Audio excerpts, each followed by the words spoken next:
ทางอ้ายเพิ่นได้คุยกันกับเอื้อยเนาะเราว่าน้องอุทัยน่ะบ่ได้คอยโทรมาหาอ้ายว่าซั่นนะอ้ายโทรไปน้องเพิ่นก็บ่รับว่าบ่ฮู้ว่างอนหยังว่าซั่นนะปกติได้สละลำลากันข้างนี้บ่ปกติเขาโทรไปเทื่อราคาเวียกเขาโทรแต่ซ้ายหนึ่งสองซ้ายเขาก็เลยยาเพราะว่าเทื่อราคาเวียกแล้วเขาก็บ่ค่อยโทรนะว่าอ้ายเพิ่นก็อยู่ไกลหั่นนะเนาะที่เราก็สิคิดว่าเอ๊ะมีหยังไปบ่บอกบ่ลากันหั่นนะอย่าน้อยใจว่าปกติคือแบบบอกหั่นนะเนาะแต่นี่อยู่ๆแบบหายไปล่าสุดนี่ก็คือเราว่าน้องน่ะโทรบ่ค่อยติดแล้วก็น้องก็บ่ค่อยโทรหาสินะคำอ้ายบ่โทรก็น้องก็บ่ได้ค่อยโทรว่าซั่นนะแบบคล้ายๆแบบบ่อยากโทรบ่หรือว่าจะได้หั่นนะเราว่า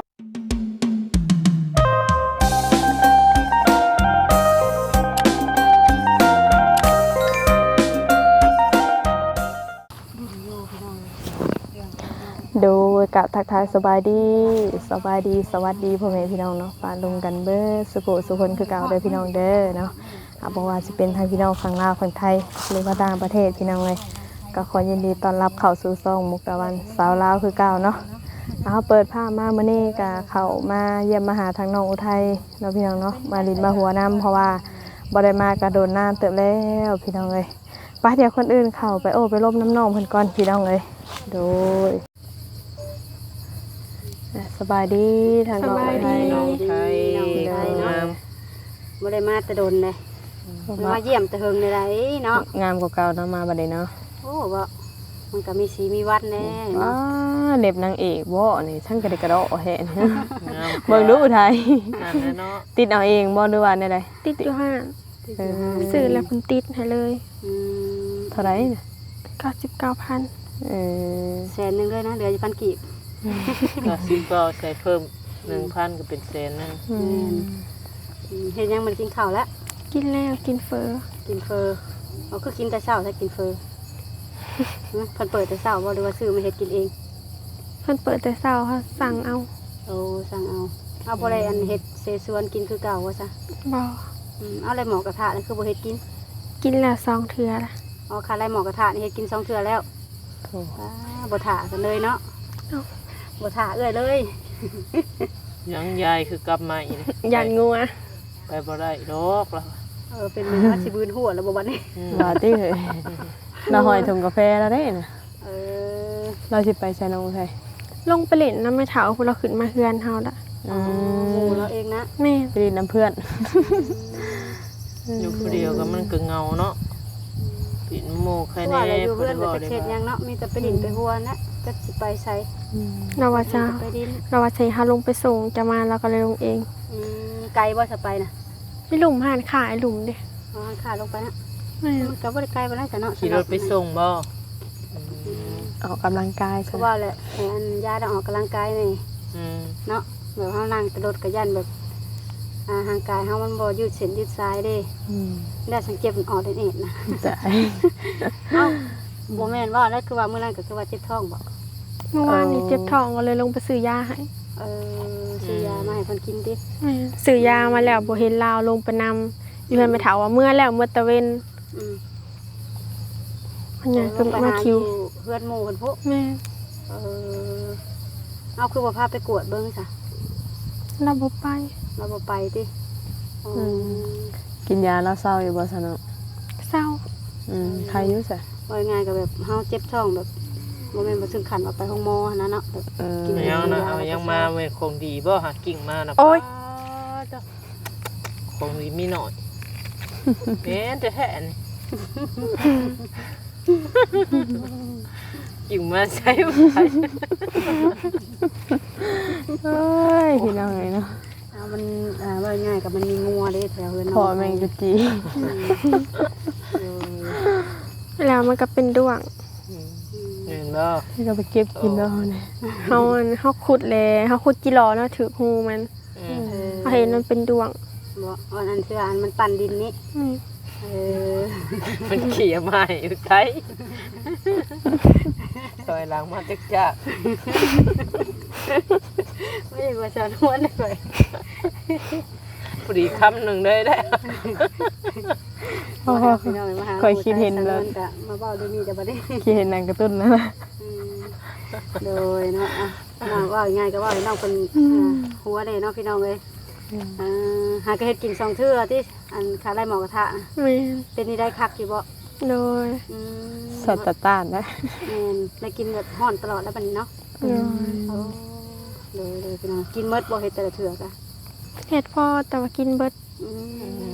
มื้อนี้แล้วกะว่าสิเฮ็ดอยู่บ่เอ่ยมาเลยได้มื้อ เอาพุ่นว้ามากินไก่มากินไก่ ของแท้เฮ้ย เห็นอะไรมันไม่เป็นไรให้เรานะ ว่ามัน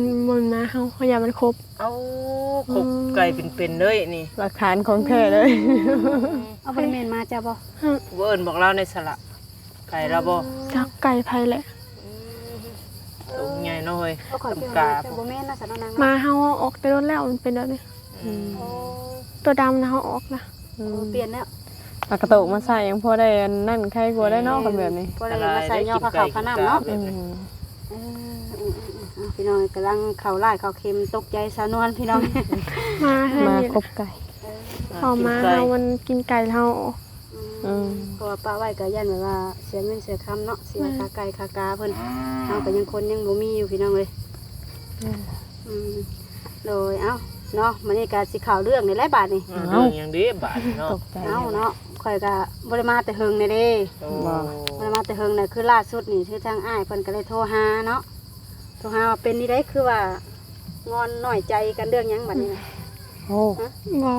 บ่มี แม่นซั่นบ่บ่ได้ตัวเอ้ยบ่ บ่ เอาคืออ้ายแล้วว่า นะเฮาโทรหาเรามันทิศนั่นเลยเฮาโทรหาเราตอนหัวค่ำเลยแล้วบ่รับราคาเวียกเฮาก็เลย9 โมงแล้วเฮาปิดเน็ตเฮานอนทำหัวเราโทรมา แต่ตื่นเช้ามาเฮาก็ลุกแต่เช้านึ่งข้าวเฮาก็ไปใส่บาตร บ่พอดีอันคือทางอ้ายเพิ่นได้คุยกันกับเอ้ยเนาะเราว่าน้องอุทัยน่ะบ่ได้คอยโทรมาหาอ้ายว่าซั่นนะอ้ายโทรไปน้องเพิ่นก็บ่รับว่าบ่ฮู้ว่างอนหยังว่าซั่นนะ ปกติได้สละลำลากันข้างนี้บ่ ปกติเฮาโทรไปเทื่อราคาเวียกเฮาโทรแต่สายหนึง2สายเฮาก็เลยยาเพราะว่าเทื่อราคาเวียกแล้วเฮาก็บ่ค่อยโทรหั้นนะ แต่ก็บ่ได้มีแบบการน้อยใจอิหยังกันติ บ่เฮาก็บางเทื่อเฮาโทรไปแล้วก็ลูกค้าหลายเฮาก็เลยบ่โทรมีแต่ว่าระว่างให้เราโทรมาเอง ที่ว่าให้เพิ่นพิสังเกตบ่แบบว่าเจ้าแบบนอนแบบยังบ่บอกเพิ่นว่าขอตัวนอนก็เด้ออ้ายเพิ่นก็ยังสิฮู้ได้ว่าน้องไทยนอนแล้ว ก่อนเฮาสิปิดนิดก็แบบเฮาฝนตกเนาะเฮาก็ส่งเสียงหรือว่าเขียนข้อความไว้เนาะ แม่น เพราะว่าอ้ายเพิ่นก็เพิ่นอยู่ทางไกลอะนะ เจ้า เนาะคน เจ้า เฮามันก็ ติด มี ต่อ ความ บ่ คิด ได้ เนาะ เนาะต้องบอกได้ล่ะบางอัน ต้องบอกหลายเพราะว่าอ้ายเพิ่นก็อยู่ไกลหั้นนะเนาะ ที่เราก็สิคิดว่ามีหยังไปบ่บอกบ่ลากันหั่นนะอย่าน้อยใจว่าปกติคือแบบบอกหั่นนะเนาะแต่นี่อยู่ๆแบบหายไป ล่าสุดนี่ก็คือเราว่าน้องน่ะโทรบ่ค่อยติดแล้วก็น้องก็บ่ค่อยโทรหาสินะคำอ้ายบ่โทรก็น้องก็บ่ได้ค่อยโทรว่าซั่นนะแบบคล้ายๆแบบบ่อยากโทรบ่หรือว่าจะได้หั้นนะเราว่า ปกติแต่มีแต่ทางน้องไทยทางหาแบบนี้บ่ บ่ตั้งเทื่อก็ส่วนหลายก็อ้ายเพิ่นโทรใน แบบว่าเปลี่ยนกันสินะสนวนแต่ว่าบัดช่วงหล่างมาบัดจะเงียบๆหั้นนะคันคือเราบ่โทรน้องก็บ่โทรแบบนี้นะ โอ้ ความห แต่ มาย ค่อยน่ะคิดว่าเราน่ะคิดว่าญาติน้องอุทัยน้อยใจบ่เดี๋ยวแบบว่าหลักๆก็คือน้องน่ะส่วนหลายน่ะน้องสิแบบว่าไปดินข้างนอกไปดินหยังสินะเดี๋ยวเราแบบอยากให้ไปบ่อยแล้วยันดาเบ้าลูกแล้วยันน้องน่ะน้อยใจบ่หรือว่าใดๆหั่นนะแต่ก็เลยมาถามเบิ่งเป็นอยู่บ่อีหล่ะมีอยู่บ่ บ่บางเทื่อโทรไปแล้วเราว่าลูกค้าหลายบางเทื่อเนาะเราก็เฮ็ดเวียกมื้อหน้าเฮาโทรไปหาเราแล้วว่าลูกค้าหลายเราว่าเราเฮ็ดเวียกอยู่เฮาก็เลยบ่อยากโทรกวนเราเวลาเราเฮ็ดเวียกแบบเราว่างเลยอยากให้เราโทรมาเองหั่นนะ บ่แม่นหยังดอกเนาะเพราะว่าย่านอ้ายเพิ่นน่ะคิดหลายเพราะว่าเราก็อยู่ไกลเนาะอีกอย่างก็แต่ว่าน้องนั้นออกไปข้างนอกเรื่อยก็คือการใช้จ่ายเงินเนาะเพื่อแบบเราผากให้แบบนี้นะแต่น้องไปซื้อกินบ่ซื้อหยังนี่นะนั่นคือก็เราเว้าอยู่นี่เดี๋ยวยันเราบอกน้องเรื่อยหรือว่าไงก็บอกด้วยความเป็นห่วงน่ะเนาะแบบนี้แล้วย่านเจ้าน่ะคิดน้อยใจบ่คือบ่เห็นโทรเห็นหยังแบบนี้นะ บ่ เราก็เลยมาอธิบายให้ค่อยหรือว่าเล่าให้ฟัง เอาผลิตเนี่ยเมื่อคืนนี่บ่น้อง บ่ไปแต่กลางเว้น ไปกลางเวรแบบนี้นะอ้ายเพิ่นบ่อยากให้ไปบ่อยสินะเพราะว่าเราออกไปข้างนอกมันก็ต้องการใช้จ่ายเนาะ แม่ จะเป็นได้แต่คือล่าสุดนี่คือว่าเขาหมดบ่ เห็นข้าวเจ้าเบิด เจ้าเบิดเป็นได้ซื้อแล้ว ซื้อแล้ว10 โล โอ้ กินข้าวเจ้าบ่ แม่นข้าวเหนียวกะเฮาหุงไว้กะคนก็บ่หลายหันนะ อืม ถ้านึ่งไว้แล้วก็มันก็ซื้อ อืม ถิ่มซื่อๆก็เลยได้หุงข้าวกินหุงเทอละน้อย ปรุงเธอน้อยเนาะ แม่น โอ้บันนี้ซื้อมาแล้วโอ้คือว่าอ้ายเพิ่นฝากมาให้ซื้อแม่นบ่ แม่นเฮาก็ไปซื้อหุงกินเมื่อวานนี่ก็ซื้อยาเลย เพิ่นฝากมาให้เท่าไรล่ะ 3,500 3,500 อืม ก็คือว่าคำว่า3,500นี่ก็จะซื้อข้าวเบิดไปเท่าไรบัดนี้ ซื้อข้าวซื้อหุงกินแล้วก็เฮาก็ไปเปลี่ยนยางฟันเมื่อวานนี้500,000 อืม ก็ตกอยู่2ล้านกว่าเนาะ โอ้แล้วมันก็ยังเหลืออยู่แต่บ่หลาย แม่นเรือมากะเรือมา7,500,000เฮาก็ให้อะไม่เฒ่าเอาจ่ายค่าโทรทัศน์500,000 อ๋อ เฮาก็เอาไว้2,500,000 โอ้ก็คือโทรทัศน์นี่ก็ยังพอบ่ได้หมด แม่น ยังจักเดือนนะ ยังจะเติมอีกล่ะ ยัง7 เดือน ยัง 7 เดือน 6 เดือนนี่แหละเดือนเมื่อกี้นี่ก็เอาไปแล้ว ผ่อนเดือนเท่าไหร่ฮะน้อง เดือนหนึง500,000 แพงในสมองไว้ เนาะ ผ่อนตั้งผ่อนก่อนหน้านี้บ่หรือว่าผ่อนตอน ก่อน อ้าย รายเดือนเนี่ยมันเป็นบ่ บ่ น้อง คือ ไท โท ย รทัศน์น่ะพรก่อนจะคบกับอ้ายเพิ่น ก่อนก่อน ก่อนแล้วนี่เพิ่นก็คือว่าแหละก็ใช้จ่ายน้องก็หลายเนาะแล้ววันนี้ก็ทางอ้ายเพิ่นก็ฝากให้เรื่อยอยู่เนาะอีหล่ะเนาะแต่ก็คือว่าแหละการใช้จ่ายน้องบัดหลายหันนะ จักปีก็โทรทัศน์เจ้าละบางดาวนะ แต่ปีนะ ปีหนึ่งกับ5 เดือน อันนี้เจ้าคูณเบิ่งบัดนี่เดือนหนึง500,000ตกเท่าไหร่ มันก็หลายเติบเนาะ โอ้ทางที่ดีซื้อสดยังดีกว่าอย่าโลดเป็นบทเรียนบัดนี้เนาะ แม่ไล่เรามาเราก็เลยดาวเอา โอ้แม่เป็นคนดาว แม่ที่จริงเฮาก็บ่อยากดาวดอก แล้วเราอันโอนมาให้อยู่ว่าสังเงิน ก็โอนมาก็เราก็บ่ค่อยโอน นานๆทีบ่ มาแม่โดนโอนเถื่อ โอ้โหมาสั่งภาระไว้ให้ ภาระเพิ่ม เอา เล แล้ ยว ว่าง่ายๆก็คือน้องเพิ่นนี่คำว่าบ่มีแบบการแบบว่ามีอ้ายที่เพิ่นที่น้องคบอยู่ในตอนนี้เนาะถ้าว่ามีอ้ายเพิ่นนี่เจ้าคิดว่าอนาคตจะเป็นเวลาคือเครื่องในเรือนในชามีแต่แนวดาวสิดอดอยู่บ่ นั่งเถื่อตอนบ่มีอ้ายแล้วเขามาก็มีแต่ดาบาวเราจ่ายเด้ อืม เราจ่ายให้แต่เดี๋ยวนี้ก็นั่งเถื่อเฮาก็จ่าย บัดนี้เงินเดือนละบาทก็พอแต่ซ้ำนั้นเนาะ แม่น จังอะไรสิกินจังอะไรสิอยู่พี่น้องไอ้บัดดาวทอดศอกทอดทับนี่ค่าพื้นค่าไฟแม่นบ่ นั่งเถื่อบัดมื้อหน้าเฮาก็มีก็700,000เพิ่นมาเก็บกระทันหันเฮาก็ให้ อืม เพิ่นมาแบบบ่ได้บอกนางเถื่อเพิ่นก็โทรหาเฮาก่อน อืม บางเถื่อเพิ่นก็บ่ได้โทร อืม อืมเดี๋ยววันนี้ก็คือหลังจากที่ว่าได้คู่กับอ้ายเพิ่นนี่อ้ายเพิ่นก็ซอยเรือมากก็ถือว่าหลายอยู่แล้วพี่น้องเนาะ อืม ก็ถือว่าแบ่งเบาภาระครอบครัวน้องอีก เพิ่นโอนให้ตลอดเนาะ พิ่เนาะ ซอยตลอด ถือว่าซอยตลอดพี่น้องเลย เดือนนี้เพิ่นยังบ่ได้มาเก็บบ่ฮู้ว่าเพิ่นสิมาเก็บมื้อใด อืม ก็เลยเอาไว้ให้นำไม่เฒ่า ก็คือเก็บไว้ก่อนเงินน่ะเนาะ แม่น เออโดยพี่น้องเลย บางเถื่อเพิ่นมาก็บ่ตรงเดือนเถื่อก็20ปลาย10ปลายพุ่นละเพื่อเพิ่นไปเก็บบ่อนอื่นนำ มาแล้วก็แล้วแต่เพิ่นสะดวก แม่น แบบนี้เอ้ยสิถามเนาะมันเนาะตอนนี้ในใจเจ้าตอนนี้นะคิดแบบไรบัดนี้นะกับอ้ายเพิ่นน่ะยังคือเก่าอยู่บ่ แม่นยังคือเก่า ยังคือเก่าเนาะ โดย บ่ได้แบบว่าสิปบสิหนีที่สมมุติว่าบัดอ้ายเพิ่นมา บ่ เพราะว่าเวลามันก็ยังอีกบ่เฮิงเลยได้นางเลย โดย เนาะ บ่ได้เบียงได้บายติเนาะ ยังอยู่เดือนปลาย ซอยอะไร เดือน12เนาะนางเนาะ แม่นเดือนปลาย เดือนปลายเนาะ แม่น หากแต่ว่าช่วงนี้ก็คืออ้ายเพิ่นน่ะตั้งใจทำงานคือว่าเพิ่นก็มีการใช้จ่ายหลายเนาะอุทัยแต่น้องเพิ่นจะเข้าใจนะเพราะว่าอีกวันที่28 29นี่คือสิโอนเงินมาก็คือสิไปผ่อนรถหั่นเด้ อืม เดือนนี้ก็บัดฮอดเดือนอ้ายเพิ่นสิมานี่ก็อ้ายเพิ่นก็ตั้งใจเฮ็ดงานแล้วก็เก็บเงินไว้นะเพื่อสิได้กลับมาหาน้องอุทัยนี่แหละ อืม แล้ววันนี้คือเฮาทางถามนี่ก็คืออ้ายเพิ่นอยู่ทางไกลเนาะเฮาก็เป็นหูเป็นตายอ้ายเพิ่นก็โดนมาถามที่แบบนี้นะสำห เดี๋ รั ย บ วถามข่าวให้บ่ แม่ถามข่าวให้ เพราะว่าแม่นอยู่บ้านน้องเพิ่นคุยกันส่วนตัวกันเนาะไอ้มันก็บ่คือแบบเฮามาถามอีกทีนึงได้แม่นบ่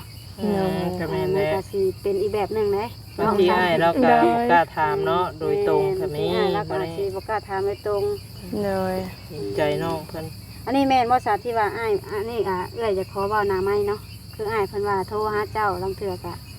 เปิดโทรศัพท์ไว้ให้เห็นแตหน้าแต่บ่ได้ปากบ่ได้หยังนำอ้ายเพิ่นให้อ้ายเพิ่นเว้าอยู่คนเดียวแบบนี้นะ แม่นได้แค่เก่าเอาลาว ส่วนหลายบ่ได้ค่อยเว้าบ่ แม่นบ่ได้ค่อยเว้านำ คือว่าป้ายอ้ายเพิ่นเว้าผู้เดียวแล้วล่ะมันเว้าเป็นบ่เว้าผู้เดียว เอาเนาะคนเฮาฮักมักกันมันก็ต้องเจ้าคุยแล้วก็ขอช่วยเนาะถามเรื่องการเป็นอยู่เนาะ แม่เรือว่าเพิ่นโทรมาแหละแบบหลายชั่วโมงบ่หรือว่าแบบ อ๋อแล้วโทรมากะบ่ได้โดน อ่ะ เราลมแบบนั้นนี่ถามว่ากินข้าวแล้วบ่ อืม เฮาก็ถามแล้วว่าเรากินข้าวแล้วบ่แล้วเราก็ว่างมันกลางคืนแล้วเราก็โทรมาเล่นน้ำหน่อยหนึงแล้วก็วางไปนอน คือเมื่อกี้นี่เราก็โทรมา การพักผ่อนเวลามีหน่อยนะเพราะว่าอ้ายเพิ่นจะใช้ใจตั้งใจทำงานเก็บเงินแบบนี้เนาะส น ม อ มุ น ติ ได้นอนชั่วคราวเนาะ แต่ปกตินะวันอาทิตย์อ้ายเพิ่นสิหยุดงานแล้ววันนี้อ้ายเพิ่นเฮ็ดงานตลอดเลยในวันอาทิตย์ก็บ่ค่อยหยุดแบบนี้นะเพราะว่าอ้ายเพิ่นจะตั้งใจเก็บเงินเพื่อแบบว่าจะมาหาน้องอุทัยแบบเฮ็ดเรื่องนี่แหละการตกแต่งกันนี่แหละสมมุติ เมื่อวานนี้เฮาโทรไปแล้วก็ว่า อืม เฮ็ดเวียกลูกค้าหลายเฮาก็เลยแบบบ่อยากโทรกวนเราปานใด โอ้ เพราะว่าวันเสาร์วันอาทิตย์ลูกค้าสิหลาย คือเพิ่นมานี่เพิ่นสิแบบหมั่นไว้เลยบ่สอนไร แม่นก็คือเพิ่นมานี่เพิ่นก็ว่าสิมันไว้ก่อนเนาะไทยเนาะแล้ว โด ก็ ย แบบมีเงินมีหยังแล้วก็สังคอยแต่งกันอีกทีหนึงแบบนี้นะ หากแต่ว่ามาบ้านน้องอุทัยนี่ก็สิแบบหมั่นแล้วก็แต่งคู่แขนน้อยเลยแบบนี้นะ อืม คันอยากจัดให้มันเป็นวิธีวิธานแบบดูรายดีก็อายมันมาให้ข้ามไปจัดอยู่มุกอาหาร แบบนี้นะ เพราะว่าอยู่บ้าน จั เฮา ด มั อน ยู่ ก็ ไทย สิจัดแบบคึกนอนมันก็คือว่าแล้วอายเพิ่นก็เป็นคนแบบบ้านอื่นเมืองไกลเนาะ อื อื ม มเฮาก็บัดมันการใช้จ่ายมันสิได้เสียรายเด้ ก็จัดคือบ้านเฮาหั่นแหละเนาะแบบว่าเด็กๆน้อยๆพอแล้วเป็นที่เป็นคลองหั่นแหละ อืมแล้วนี่ที่อ้ายเพิ่นโทรมาหาแต่ละเทื่อเลย คุยกันแต่ละเทื่อนะเว้ากันแบบถามเรื่องการเป็นอยู่เลยโหดเป็นห่วงเป็นใยอยู่บ่อุทัย โดยถามได้กินข้าวกินน้ำแหละข้าวแล้วบ่ อืม ถามกันแบบปกติแล้วก็ โดย ว่า เอา ถามบ่ได้โดน เอาดีๆได้บัดนี้น้อง เพราะ เดี๋ยวเวลาจอจันเข้ามาได้บัดนี้ โดย บัดนี้เพิ่นคิดกับเจ้าเพิ่นบ่ได้คิด ได้พูด แค่ว่าผู้บ่าวผู้สาวเนาะเพิ่นคิดว่าเพิ่นสิปักหลักใส่ทานเฮ็ดเอา ปักหลักปักฐานกับน้องอุ เอ ทั อย ปักหลักใส่ทาน ปักหลักปักฐานกับน้องอุทัย แม่ ที่ว่าจะสั่งครอบสั่งครัวแบบให้ครอบครัวเฮานี่เป็นครอบครัวที่อบอุ่นนะเนาะ แม่น อืม บังเอาเว้าสถา อ่า บางแต่งงานเป็นพ่อ ร่ว เป็ ม น ชี เมี วิ ย ตร่วมกัน ร่วมคู่ร่วมคิงเนาะร่วมใจกันในหลายๆ บัดมาแล้วบัด เช้าเลยได้ ไปทางอื่นบ่ได้ได้เนาะ อืมคือสิบ่มีที่ด่านในใจเจ้าตอนนี้ บ่ บ่ได้คิดที่เนาะ โดย เป็นไรความรู้สึกยันเจาะมาฮอดสิฮอดมื้ออันสำคัญตัวเองนะ ดีใจ ดีใจตื่นเต้นอยู่บ่สิพ่อหน้ากัน โดย สิได้เห็นตัวจริงเนาะ เออ มี อยู่พี่น้องเนาะหากแต่ว่าความในใจเจ้าตอนนี้ความคิดเจ้าตอนนี้ก็คิดฮอดคิดถึงเพิ่นอยู่บ่เพิ่นอยู่ทางไกล โดย คิดฮอดอยู่บ่เออแม่นบ่คนคิดฮอดกันนะคือบ่เว้าจ้ะคือว่ามีแต่โดยฮะอ้ายเพิ่นเบิ่งคลิปอยู่แล้วตอนนี้นะเอาคำคิดฮอดคิดถึงก็บอกได้เนาะว่าเป็นห่วงเป็นใยคิดฮอดคิดถึงเด้อเนาะก็บอกกันได้เนาะ เลย เอาบ่เป็น โอ้ เอาให้เพิ่นบอกส่วนตัวตัวนั้นนะ ให้เพิ่น เอา บอก อย่า ส่วน บอก ตัว กล้าแล้ว หรือว่า ผ่าน เคยบอกอ สื่ ยู่ อ บ่ เนาะ ส่วนตัวจ้ะ เคย เคยอยู่บ่เออ เคยว่ากับลาอยู่ บ่ อื เอ ม อยันว่าบอกเคยบอกเพราะว่าอ้ายเพิ่นก็อยู่ทางไกลก็อยากได้กำลังใจเนาะ กับปกติได้เห็นเนาะคนมักคนฮักกะตั้งแต่เห็นงานเมื่อยๆเปิดเห็นคลิปผู้สาวบอกอยู่ทางกายก็ดูแลตัวเองเด้อสุขภาพเนาะนู่นนี่นั่นก็ เป็นกำลัง ก็ ใจ ไป ให้ แบบนึงเลย เนาะ เนาะ เฮียาวเด้อเนาะ ว้าย เพราะว่าอ้ายเพิ่นก็อยากมีกำลังใจเด้เนาะ แม่กับปกติภายแล้วเนาะมีความมักความฮักก็ต้องการกำลังใจเบิดแน่แต่เมื่อยจากเวียกจากงานเพิ่นเห็นคนฮักแบบนี้ก็ดีใจด้วยแล้วก็ โดย อย่าสู้กำลังนะว่าได้ อย่าสู้กำลังแบบทางใจเนาะที่ผ่านมาก็คุยกันแบบเว้ากันอยู่เนาะล่ะเนาะว่าคิดฮอดคิดถึงเนาะหากแต่ว่า แมงผึ่ง ย่ามันแล้ว ห่า หาง กแต่ว่า มัน เพียงแต่ว่าบ่ได้เว้าแบบว่าออกหน้าไม้พี่น้องเอ้ยหากแต่มื้อนี้ก็สิถามนี่มันเป็นแบบว่าพักหล้างอ้ายว่าน้องแบบพังไปพังมาโทรหาน้องแบบคล้ายๆน้องน้อยใจหั่นนะพี่น้องเอ้ยก็เลยถามเบิ่งบัดนี้นะว่าน้องเนี่ยน้อยใจอ้ายเพิ่นบ่คือเป็นนิไดหั่นนะพี่น้องเนาะก็มาถามน้องเพิ่นแล้วน้องเพิ่นก็ว่าบ่ได้คิดหยังร้ายบอก บ่ ที่อ้ายเพิ่นบอกเพิ่นจมเจ้านี่เจ้าบ่ได้เครียดได้ให้อ้ายเพิ่นบอก บ่ เอ เพราะว่าลางมือเขาโทรไปแล้วก็ค่าตะเวียเขาก็เลยบ่ได้กวนเล่า เอบ่อันที่เราว่าอันอ้ายฝากเงินไปให้เจ้าประหยัดใช้ประหยัดจ่ายเลยอย่าออกข้างนอกลูกเด้ออีหยังประมาณอ้ายเพิ่นสิจมให้เจ้าแบบนี้นะเจ้าบ่ได้เครียดได้ให้เราบ่ บ่ ซื่อๆอยู่ อืม เพิ่นบอกเพิ่นแนะนำก็คือหวังดีต่อกันหั่นแหละเนาะ เพราะว่าอ้ายเพิ่นเป็นห่วงนะว่าเพิ่นบาดเจ็บบาดเป็นมาแล้วย่านลำบากกำลังหั่นนะ แม่นกับอีกอย่างก็แบบภาระน้ำเพิ่นทำมันก็หลายเนาะ แม่น แต่ แต่ อย่า เรื่องซานมันก็หลายหลาย หนึงมาเฮาก็บ่มีเวียกเฮ็ดงานทำก็ อืม เฮาอาศัยแต่ทางอ้ายเพิ่นซอยเนาะเฮาก็อยากเซฟโซนนํตัว นี่ นี้ เฮาก็อยากแบบว่าง่ายๆก็แม่นอยู่ว่าภาระในเพื่อนเฮาสิหลายอ้ายเพิ่นก็ซอยมาตลอดหันนะ แม่น เวลาน้องบ่มีน้องขาดเคินน้องก็ไปคุยทางอ้ายเพิ่นเนาะ อืม ถึงน้องสิบ่ได้แบบเว้าตรงหากเว้าทางอันเว้าแบบอันนั้นอ้ายเพิ่นก็คิดออกแล้วเลยว่าเพิ่นเป็นผู้ใหญ่หันนะ อืม อืม เดี๋ยวคือสิขาดเคินตัวนี้เนาะ แม่นอ้ายเพิ่นก็ อืม ป้าบ่ได้ขัดใจเลยนะพี่น้องเอ้ย อืม หรือว่าคัดมันมีเทื่อเดียวน้องเพิ่นอ้ายเพิ่นว่าคัดใจเทื่อเดียวคัดใจว่าเอาเงินน้ำยายก่อนเด้ออ้ายบ่มีเวลาอหยังประมาณนี้แหละเราก็คิดว่าน้อยใจบ่อุทัยสั่งอัน อืม บ่โทรหาแบบนี้เห็นนะ แม่นอีหยังเลย มี อืม ต้องต้อมหรอกเดี๋ยวมันก็สิตอดเจ้าต่อยมันปล่อยมันตายแล้วมันจะต้อมมันตอดแล้วนะฮะ เอาดีใจน้ำเด้อไทยเด้อเนาะมาฮักทางอ้ายเพิ่นแท้จริงเพิ่นพี่น้องเอ้ยอยาก เลย อันนี้ จาก ก็ ใจ เราโดนมาหาที่พี่น้องเนาะแล้วก็ทำข่าวที่เกี่ยวกับเรื่องความหักในน้องไทยเนาะ โดย หักคิดฮอดคิดถึงเพิ่นขึ้นอยู่เนาะคิดฮอดคิดถึงอยู่ เมื่อกี้นี่ก็ลมหากันแล้ว บ่ลงเราละ แม่น เอาเราบ่ได้นอนบ่แต่เวลานี่เรานอนน่ะวะ เอาโทรมาหาเฮาโทรมาลินแล้วก็นอน บ่โอ้ก่อนสินอนโทรหาลูกหาเมียก่อนอ้าวก่อนสินอนก็ต้องโทรหาเมียเนาะ โอ้ย ดู อยากได้ บ่มีดู อย่า บ่ อย่า มี อย่าพาว่าเมียกว่าผู้สาวสาเห็นว่ากันเนาะฝ่ายผู้แขนยังบ่เห็นจักสินเนาะ บ่เฮ็ดนี่ได้จำมันเบิดเลย ก็เข้าใจเนาะแต่ว่ามันยังนี่เด้ยังบ่เป็นทีเป็นคองเด้ ยัง เป็ เป็น น มัน เป็น ค คอง ง บ่ ก่อน เพิ่นยังบ่ทันเอิ้นผัวเมียก็ยังบ่เห็นทีเห็นคองเพิ่นว่า บ่ได้หากแต่อ้ายเพิ่นคิดได้ตอนนี้นะ คิดได้ในใจแต่บ่ให้เปิดเผยคิดได้แต่บ่ให้เปิดเผย เป็นยังเนาะเรื่องมันไปเลยได้ซะ เอา เคยไปเลยได้พี่น้องเลย ถ้าเว้าไปแล้วยันมีแนวผิดพลาดบัดเอาเด้อ แม่ เนาะ นเพราะว่าเฮายัน ตรงเลย อนาคตหั่นแหละบางเทื่อ ใจ ผ่าน ว่าซั่น ยันแต่อายเพิ่นคิดแบบเป็นลูกเป็นเมียภายเดียวนะยันมื้อหนึงเฮาก็บ่ฮู้ได้เนาะอนาคตเนาะมันเปลี่ยนปุ๊บปั๊บบัดเดียวได้พี่น้องเลย จะ ทำ ได้ งาน สาว สมห ไท วัง ย ก็ดีใจ ความ นํ มั่นใจของเรา หักแต่อ้ายแล้วละมั่นใจเลยนะแล้วก็เราเสียว่าหักแต่อุทัยนี่บ่ฮู้ว่าจักสำไรยังรออยู่บ่ นะสีหูสีตาแล้วบัดสิได้นั่นแหละบัดนี่ ยังรอ ไป อยู่ ได้ ติ แล้วบัดนี่ โดย เป็นที่ได้เดี๋ยวนี้เฮ้อคือสิให้แต่บัดนี้ว่าเรื่องอ้ายเพิ่นสิให้ได้สิหัวบัดนี้ คันตา เอาจังไรทั้งเอ้ยก็สิได้จบคลิปกันแล้วล่ะเด้อเพราะว่ามันนั่นได้เอ้ยก็บ่ไหวแล้วเนี่ยนั่งย่อกว่ามันนี่มึนตีนเด้เด้อเอาเว้าลงกับสาวไร่สาวมกเนาะสบายดี สบายดี สบายดีคือกันหั่นแหละทั้งเฮาก็สิได้ปิดคลิปคือกันหั่นแหละพี่น้อยเนาะก็มีแต่ว่ารอมือที่ทางอ้ายเพิ่นมาเนาะว่าเป็นอะไรก็พี่น้องเอ้ยจะได้ฮู้อีกเทื่อนึงเนาะ โดยตอนนี้กับ FC ก็รุ่นน้ำลายเลยพี่น้องเนาะเวลาเขามาหาน้องอุทัยบางคนเพิ่นก็ย่านโอ้ยส่วนหลายก็ว่าย่านน้องอุทัยตัวเพิ่นว่าซั่นเนาะน้องอุทัยสิจริงจังอยู่บ่ว่าซั่นเพิ่นอายุหลายผู้นี้บัดอายุน้อยหันนะ ก็มีแต่ว่า ก็มีแต่ว่ารุ่นเนาะรอมือที่อ้ายเพิ่นมาคำตอบอาจสิชัดเจนกว่านี้พี่น้องเอ้ยเนาะว่าสิเป็นแนวใด เอาจังไรก็สำหรับเกมนี้ทางเอ้ยก็สิได้เดินทางกลับป่าก่อนเนาะกับเขามาเยี่ยมมาหามาลินมาหัวนำแล้วก็มาเป็นหูเป็นตาให้อ้ายเพิ่นคือเก่าหั่นเลยพี่น้องเอ้ยไปมีแต่ว่าทางเอ้ยก็สิได้กลับป่าเลยล่ะสบายดี สบายดี โอเคเนาะพี่น้องสำหรับคลิปนี้ก็ขอบใจ FC เบิ่ทุกคนเด้อพี่น้องเนาะ